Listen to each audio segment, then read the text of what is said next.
And David, to Michael's point about La Cosa Nostra, right? I mean, I don't say that lightly as well. I do think that Trump has run his business and his family in a mafia style. One of the people who also showed up at the courthouse in New York on Thursday was former Justice Department official Jeffrey Clark, one of Trump's co-defendants in the Georgia election interference case. He was in the overflow room.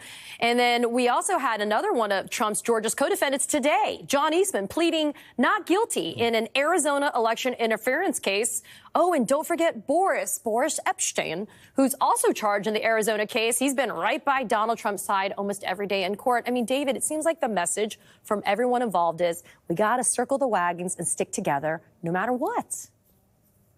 Yeah, so I think there's a few things going on here. Michael's exactly right. Intimidation is first and foremost on the minds of Trump's call for these people to show up. The other aspect, though, Katie, is they're showing up because nobody else is. Donald Trump expected Americans to rush to his side and show up and be in the park and rally for him, and nobody is. Nobody is there for Donald Trump except the people with a direct political benefit from him, elected officials. And then the last thing that I would be fascinated to see how this turns out, and you would know about more than anybody on this because you've been in the courtroom, I would be fascinated how it works with the jury.